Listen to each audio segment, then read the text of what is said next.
how we think about our recovery is going to impact our recovery. So the words that we use and what we truly believe to our core to be true is going to impact how recovery shows up, right? So if we really key into the language we're using and we understand this is manageable, it is a change, it is hard, right? You are going to get you some support. There is support out there, and we will find a way to support your brain recovery and this emotional recovery. There is always hope, and you are not alone. Welcome to Hope Survives, a podcast from the Hope Survives nonprofit supporting individuals and families navigating life with brain injury. I'm your host, Cristabelle Braden. After my own experience with traumatic brain injury, including multiple re-injuries, I've learned how isolating this road can feel and how hard it can be to find a way forward. No one should have to walk it alone.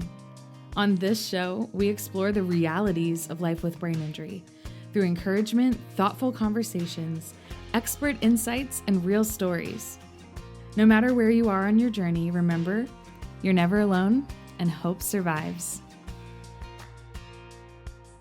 With a little hope, you can make it through today. With a little faith, someday you'll get through the pain. Just a little love is enough to light the way through your darkest night. Hope survives. A little faith and a little love. Hope survives. A little faith and a little love. Hope survives.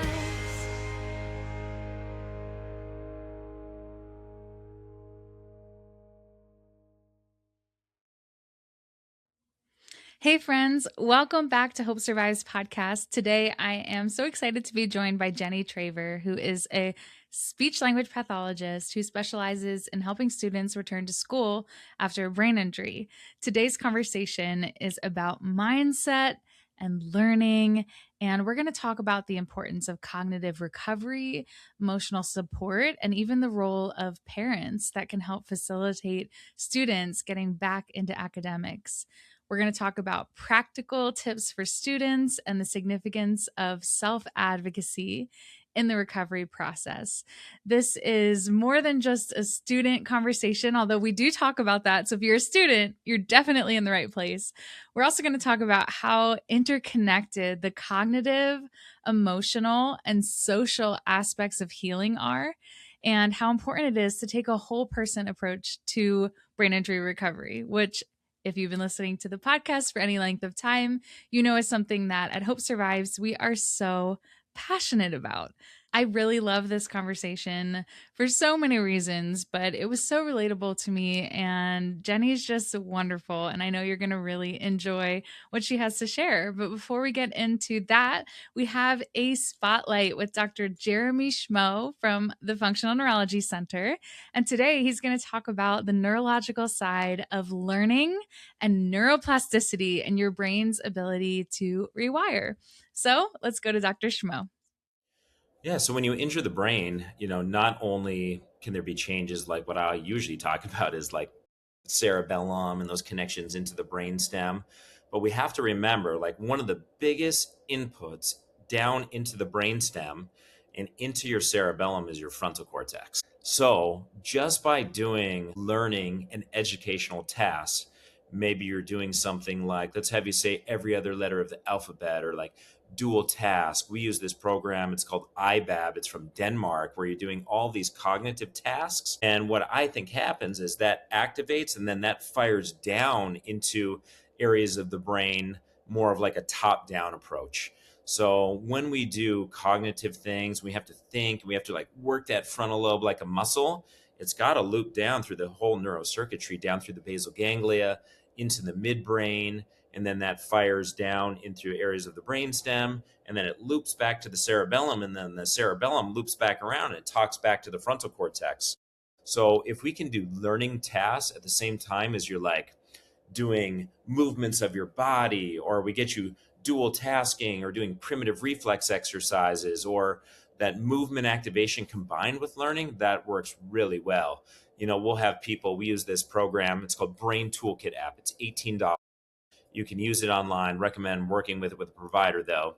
We'll have people on the stationary bike, and they're like getting activation and getting blood flow as they're doing short-term memory tasks, working memory tasks, cognitive, trails A, trails B, where they got to think and do the cognition at the same time. So when you do that, you're activating, you're getting blood flow and you're thinking. That all fires and wires together to get better perfusion. And then that's going to activate circuits in the brain. And when that activates those networks, then you're going to basically produce genetic responses that helps build those neurons to fire and wire together better with other neurons. And then that's going to improve your brain function. Thank you so much, Dr. Schmoe, for that. We are so grateful for Dr. Schmoe's support and the Functional Neurology's support of Hope Survives and sponsorship of this podcast and our nonprofit. The FNC offers personalized neuro recovery programs for anyone going through brain injury and a wide range of neurological conditions. When you trust your brain to the team at the Functional Neurology Center, they take the time to get to know the whole you so they can personalize your recovery program for your unique and complex condition. There's hope for a better tomorrow, and the FNC is committed to helping you get back what matters most. Visit thefnc.com for more. Now, today we're going to be talking to Jenny Traver, and I'm going to share a little bit about her before we get into that. She is the owner and founder of Cognitive SLP. As a speech language pathologist and a certified brain injury specialist, Jenny specializes in skilled cognitive rehab therapy and executive function coaching for school-age children, adolescents, and adults. Jenny uses a holistic and person-centered approach by combining traditional cognitive linguistic therapy with metacognitive strategies, mindfulness practices, and growth mindset coaching to improve the client's well-being and quality of life. Her mission is to provide each client with the tools they need to make meaningful progress toward their goals. Jenny has clinical experience working with children and adults at Spalding Rehabilitation Network in both their inpatient and outpatient settings. Outside of the clinic, she teaches speech-language pathology graduate students at Emerson College. Jenny completed her undergraduate degree at the University of Notre Dame and received her Master's of Science in Speech-Language Pathology from Massachusetts General Hospital, MGH, Institute of Health Professions, with a concentration in medical SLP. Outside of work, you can find Jenny enjoying time with her family outside in nature or in the kitchen, trying her hand at new recipes. With that, I would love to go into today's interview, and thank you so much for being here. I am here with Jenny Traver, who is a cognitive speech-language pathologist, and today we're talking all about return to learn and students and how we can apply schooling or how we can adjust schooling to our brain injuries. So Jenny, thank you so much for coming today and for talking about this subject that's so important to so many of us. Thank you, Cristabelle, for having me. I'm honored to be here with you and with this beautiful community that you've created. So thank you, and I'm looking forward to our conversation. I'm so glad you're here. So Jenny and I connected on Instagram like years ago. I don't even know how many years, at least 5, probably. Does that sound right? I think It was so. a I while. think It was so. a while ago. And we kept messaging and saying like, "Oh, I'd love to have you on the podcast." And it just never lined up with like when I was recording or when worked. And finally, I'm so excited to have this conversation with you, Jenny. So could you share a little bit about your background and how you got into working with brain injury and speech language pathology? Absolutely. And I'm thrilled too that the timing worked out. The stars aligned for this conversation. So, Um, as a cognitive speech language pathologist, I work with students returning to cognitive activities after a concussion or brain injury while their brain is still healing. And I support their parents who are also trying to make sense of what healing looks like and how to best support their child day to day. So my background is in speech language pathology, but my training it comes from the medical side of things in our field. So I worked at an inpatient rehab facility early on in my career where I was supporting pediatrics on our inpatient unit. Anywhere from a couple of weeks old was my youngest, all the way through college. And when I had free time, I floated to the adult floors and graced them with my presence. Um, but most of what I was supporting these students with was their cognitive recovery after a brain injury. And granted, in the hospital setting, it was much more about the severe brain injury recovery, like learning how to talk again, eat again, focus for a few minutes, and build up from there. So I started really that early recovery period and then would have conversations about school and about helping the child and the family understand what school is going to look like and how it's going to look and feel different when they return home. But then we often would send them off and hope and pray that and keep our fingers crossed that they actually got the support that they needed. But that was really when the biggest challenges occurred, right? Once you get home from the hospital. So I started my practice about 6 years ago now, cognitive SLP, to really help bridge this gap between our medical recovery, the medical system, and what it really looks like in real life, right? Like what happens when we get home, or for the majority of our students with brain injuries and concussions that don't ever go to the hospital, don't or might just go to the emergency department or their primary care physician. How do we then support those students in receiving the care that they need to get back to life, get back to cognitive activities, and get back to school, which is their primary role as a child, right? Is getting back into school and their social activities and what that really means for their recovery overall. I love that. And with Hope Survives, that's really where we live, is filling in that gap, right? Like that's the gap that we saw and wanted to fill of, okay, I leave the hospital and now what? I am discharged from therapy and now I have to live my life. And what do I do here? Mhm. And looking at the whole person, right? Because it's not just cognitive. And I'm sure you find that a lot. There's mental health and emotional health and spiritual health and physical health, and it's all intertwined. And so when you're working with students and you focus on the cognitive, but how do you see that these other things also affect the cognitive performance? I just want to take a moment to acknowledge that what you just said is so important and not everybody realizes that. Thankfully, this community that you've created really understands that brain injury is not just the medical side of things. And recovery is not just medical, right? It involves returning to real life and cognitive activities and social engagements and that involve emotions and environmental challenges. And that's really what school is. So you often hear return to learn. And I actually really urge us to think about returning to school, because returning to school, as you know, here at Hope Survives, it's more than just returning to the classroom. It's more than just returning to the lecture or the homework assignments. It's returning to an environment that has noise and lights and social pressure and expectations. And all of that is going to impact our cognitive load. It's going to impact our energy levels. And that's really where, like, when you hear students say that school is so exhausting, they're often talking about this, all the other things, right? All the fatigue, Mhm. the cognitive fatigue that comes along with recovery. Yeah. And I had my first brain injury when I was in school.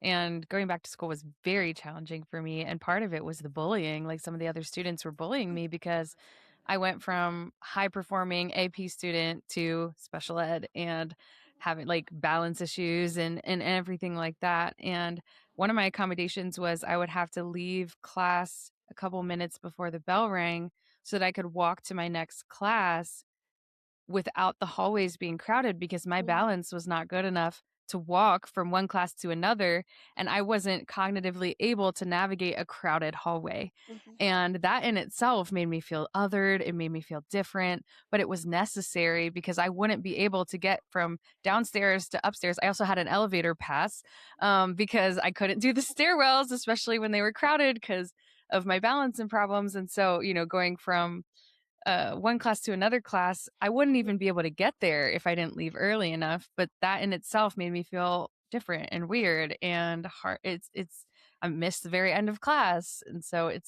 there's so many factors to it. And I appreciate you acknowledging that. There are so many, and I think what you just touched on is this idea that we're not just supporting, the brain recovery, but we're supporting this emotional recovery and this change in identity, even temporarily, right?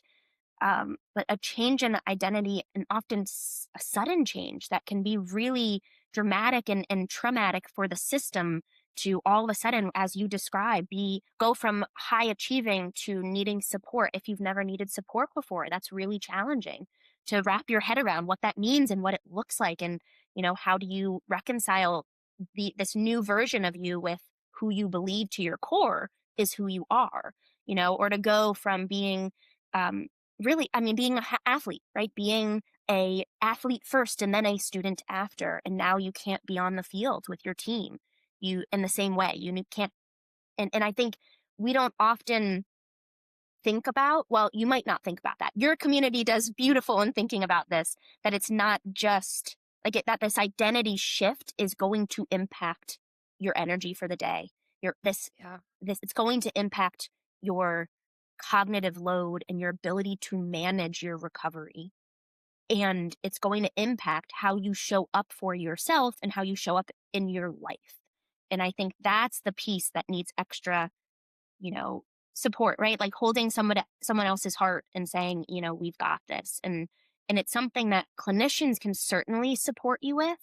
But it's also something that the parents can really support, or hopefully feel empowered to support their child with too, is being able to create that safe space to feel all of the feelings, and also to understand that this is temporary, and we will get back, right? And this is a new phase, but it is temporary, and we expect that you will recover and you will feel better. I love that you talked about the identity piece because that is so important after brain injury. And you also brought up the parents and the family. That's something that's really important to us at Hope Survives. We support the entire family, not just the individual with the brain injury. And so when we're talking about maybe what are some practical things we can share for students who might be listening to this and clicked on this podcast because it's like, oh, we're talking about school. So I need some help and support. I know we've had a number of people in our online support groups talk about, I'm trying to go back to college and take classes, but I'm really nervous because my brain injury makes it hard to do things, but I want to achieve something. I want to get this degree or whatever it is, students in grade school, college. What tips would you have for school and schoolwork and learning after brain injury? So first of all, to that person, I want to say that you can absolutely achieve these goals, and it might look and feel different than before. But I'm going to answer this question. I just couldn't help myself but dive into that. No, I'm glad you did. I'm glad you did. Yeah. But I want to answer this question in two parts here. One being a bit of mindset shift, and then one being some more tangible action steps that you could take. The first, with this mindset shift. So this idea that how we think about our recovery is going to impact our recovery. So the words that we use and what we truly believe to our core to be true is going to impact how recovery shows up, right? And what it looks like and how it feels, and sometimes even affect the timeline, right? How long it might take us to recover. So I say this because I think we don't always, globally, not just, people with brain injuries, but we don't always take a step back and think about the language we use for ourselves and our own self-talk, and just how much that affects our actions, our beliefs, in our day-to-day life, right? So if we really key into the language we're using, and we understand that, and even reframe that this is temporary, this is manageable, it is a change, it is hard, and it's temporary, and we've got you, right? You are going to get you some support. There is support out there, and we will find a way to support your brain recovery and this emotional recovery. So just, I mean, there's more we can talk about with the mindset shift, but the more research that comes out as evidence of clinical evidence that this matters, right? And I'm not sure if you've come across that in your work, Cristabelle, too. The mindset is everything. Yeah. And how you talk to yourself, and not just with the work that we do at Hope Survives with people with brain injuries, but even in myself, I find myself drifting into viewing my identity as my injury, and then just feeling so, if I am struggling today, then there must be something wrong with me, not being able to separate out, I am tired and maybe I need to lay down. And then, and instead of pushing myself and realizing that using coping strategies doesn't make me less. And I think that that's something that I'm consistently having to work through. I noticed in your language it was, I am not my brain injury. And I noticed that you said that I am not weak, or essentially, by using these strategies, right? I am not less than, I think is what you said. Um, I am enough, even with these supports. And those two things, for those listening, are so important. Oh my goodness. You're more than your brain injury, right? That was part of the Brain Injury Association of America's campaign a couple years back now, I think, more than my brain injury. And that you are separate from your brain injury. You are more than enough. I think another thing that comes to mind here is this idea of a gentle reframe, if we can, instead of, like, what if, let's just imagine, like, what if instead of feeling like we should be further along, we actually believed that we were right where we were meant to be?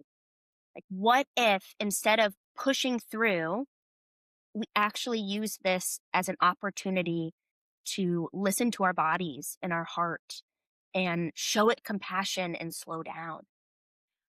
What if we let go of the pressure of and just meet ourselves where we are, and let go of thinking that we need to be back to normal by now, and understand that recovery will take time. It doesn't understand the calendar. It doesn't have a set timeline, unfortunately.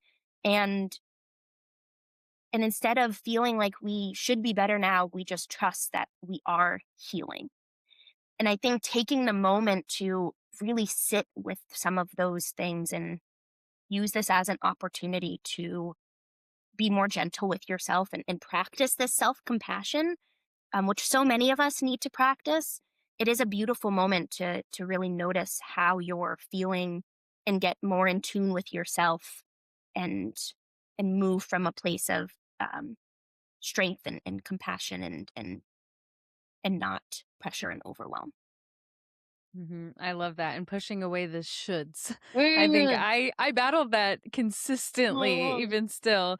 But I remember being in school, and I had to repeat a grade in high school because of my brain injury, and thinking I should be able to do this. I should be able to. Before my injury, I was in pre-calculus, and afterwards I struggled with simple addition. So it was like going from academically advanced to now, like, I used to read nonstop. I was just one of those kids, like, I was constantly reading. I just loved to read. I learned how to read very young.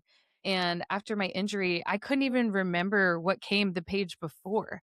And I could, like, and my eyes couldn't track, but I didn't get the right treatment for years. So it was like, I didn't know at the time that I needed vision therapy and my eyes weren't converging. And so reading on a page became a challenge, and things I used to enjoy, I couldn't enjoy anymore. And then I started to dread school, and I started to dread schoolwork, and I started to think that I can't do this. And I still was able to manage to get very good grades, but I hated it. And I did not, I did not enjoy learning anymore. I just was trying to push myself as much as I possibly could at the time. And that was through, like, grade school and then my undergrad degree. And then a couple years after I graduated from undergrad, I just felt a leading to go to grad school. And I have a master's degree in theology. And going into my master's degree, I was like prepping myself to dread everything, but I felt the Lord was calling me to do it. So I was like, okay. And then when I started taking the classes, I had by this time had the right vision therapy and things I needed. And I was like, I'm really enjoying studying. And Yay! it was crazy. And I was enjoying writing papers. I was enjoying studying. And like now I'm working on writing a book. And it's like, who would have thought that I like hated school and now I'm writing for fun? And it's just like crazy that when you find the right things that your brain needs to heal and that neuroplasticity is able to kick in and create those new pathways, you don't dread it anymore. Mm.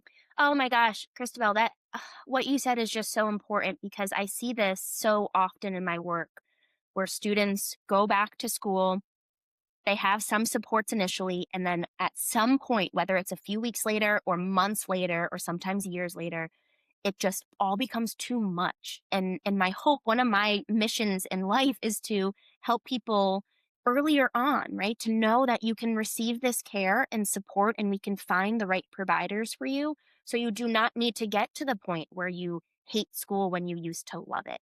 We don't have to get to the point where everything that was enjoyable is now filled with dread, right? We don't have to get to this point where someone who was a great student, thought of themselves as a great student, is now feeling guilty and feeling shameful and not wanting to show up to school. And I think that's where, especially the parents can come in for this population and help your children, our students understand that healing the brain is the most important piece. The schoolwork will always be there. Sorry to break it to you, everyone. There's always going to be more work. There's always going to be more to do. But right now, focusing on that healing, right? Focusing on really keying into your body, listening to the symptoms, managing your energy each day, and not getting to the point where, it's we're we've gone too far and we can tell like our body is suffering, our mind is is completely different than before, our emotions are different.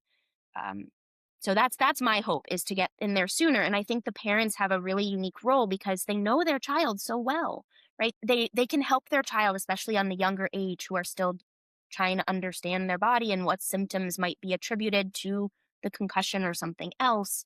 But they can bring in this ability to notice some subtle changes and help them advocate for themselves and learn those self-advocacy skills and create some more emotional support at home. But what I wanted to, so before we get too farther on this, because there's so much we can talk about, I did promise you guys that I would tell you the mindset and some tangible strategies. So I'm going to circle back to this, if I may, because I think this aligns with also what you were saying, this idea that like finding the right providers, right? So I often think about recovery and I talk with parents about this. It's the medical piece, and then it's this like real life cognitive return to activity piece. And we can think about that, especially in your example of the college student who's looking for support. First, we want to find support with the medical piece, right? So that's going to your health center at school, right? Talking with your doctor, asking for resources for concussions and brain injuries. Don't just wait. If you're concerned about something, go and talk to somebody, right? And ask them, what have you done in the past to support these students with concussions? So go to the medical piece. And then also, then we think about this ongoing support. And in the college level, we want to key into the Office of Disability Services or the Student Accessibility Services. It goes by different names, but essentially this office is there to help you navigate the situation and returning to academics and communicate with your teachers about accommodations, identify and modify which accommodations will be helpful for you, and connect you with other resources at the university level. So that might be tutoring, that might mean the counseling center, right, for that ongoing mental health support and navigating the change in identity, and also, other groups on campus, other supports on campus that might be helpful. So my biggest advice for you students who are listening is to not wait to ask for help and to go to those two main places to seek supports, at least as an initial step. And even for parents, I I feel like that same sort of framework is helpful, and recognizing that a lot of the parents' role is supporting their child in getting to the right people. I love that. And getting to the right academic supports you need. And I remember having people say, "Well, I don't always need extra time and like or I don't need to take my test in a different room or whatever." And I would always say, have the accommodations and use them as much as you need them, but you don't have to use them every time if you're trying to work on getting yourself back to doing things. But man, having them can make all the world of difference when there's a flare up or a re-injury or you're having a tough week or whatever it is. I remember I would often use the extended deadlines on assignments Mm. but I would had to learn how to communicate with my professors like a couple days ahead of time. So if it's due on Friday and I'm already it's Tuesday and I'm like, I'm not doing well. And I'm looking at my week and I'm like, I cannot focus. My brain is not braining today. And I would email them and I would ask them for an extension well in advance of the deadline. And that was always really helpful to be able to manage that. But you have to learn how to advocate for yourself because before I learned to do that, I would try and push myself to get it done. Then it's the day of, and I'm like, I can't finish this. And then you're asking them, and then it's just like so much harder to deal with. And everything becomes an emergency and urgent. And then you end up in these cycles. It's hard. Oh, it's so hard. The boom and bust cycle. I know it. And what's interesting is what you just explained is not just the self advocacy piece, but it relies so heavily on your executive function system as well, right? What you explained is an understanding, a self awareness of your own body, your own energy, and what your week looks like, and the planning, the forethought to think ahead to other activities and manage your own time, and understand that you don't have the time that you need. You don't have the energy that you need to get this done at and in the way that you want to within the time frame, right? Mhm. So I mean, I point that out because I think sometimes, especially for students in this space and a lot of our high achievers, and um I think it can feel like you should be at a different place. It should be easy to advocate for yourself, for example, and yet there's so many cognitive skills that go into that advocacy that you can get support with, even That's if so it's just good. temporary, for right now, but there is help for that. Yeah, that's so good. And I did not learn how to do that on my own, and that did not come naturally. I had a IEP in high school, and I had a caseworker that was incredible and changed my life. Really, like she taught me how to ask for these things, and she taught me all the tiny little steps and the things I needed to work on. And I worked with her for two full years, 11th and 12th grade, and it changed. She changed my life. She taught me how to order lunch in the cafeteria because I was too scared to buy my own lunch at school. I would always pack lunch but like I wanted to be like a normal kid. I wanted to go and buy my lunch, but I couldn't handle the cognitive functionings of waiting in the lunch line or deciding which line to go into or figuring all that out. And she walked me through that outside of the lunchtime. And then she came and she helped me my first time I did it. And she changed my life. So having the right support, you're absolutely right, makes all the world of difference. And it takes that courage initially to reach out and ask. So Mhm. another big tip for both students and parents listening is to ask for help. To and keep asking, keep sharing what you're seeing, what you're experiencing, and ask if there's anyone who can support you with this, because you don't have to do any of this alone. And I think what I've noticed in supporting a lot of parents through this is that their nervous system can be so heightened during this time. They're so overwhelmed because they just want the best for their child, and it's a big disruption, and not just the child's brain, but it's disrupting the family routines and the child's confidence and identity, as we've talked about, and all of that impacts the family dynamics. Yeah. And I find that, parents work so hard to piece together the medical advice and the little bits and pieces here and there, and spend all this time googling trying to find the answers, and it's so overwhelming that um I think it can take away sometimes from the realization that you as a parent just showing up as you are, as a safe and steady presence to your child, is perhaps the most powerful thing that you can do for them. And in fact, I have a concussion to classroom roadmap. It's a program for parents where I guide parents through this initial steps. And it's really because of what I've seen in supporting these parents is providing, like, when we give you answers, when we give you a structured framework, a step-by-step plan, what the research actually says, what questions you can actually ask, and why we do accommodations, all of that then frees up space and brain power and energy for you to be there and be present with your child, and remind them that it's brain recovery and emotional recovery. Yeah, that's so great. Are there any last words or tips or encouragement that you would want to share before we close? Oh my gosh. Do we have another hour? No. I know, I wish. I think just a reminder to go slow, be gentle with yourself, to watch your language and what you say to yourself, and let go of the timeline, but to really trust that the brain is resilient. We expect recovery, and this gradual, slow, steady support will make the difference. And you don't have to do it alone. So reach out to Cristabelle, reach out to me, anyone who you know in this field, and we'll, point you in the right direction. I love that. And we will put all your information in the description on our website for this podcast page. But before we go, we always ask our guests, what are your final words of hope? Oh my goodness. My final words of hope, you know,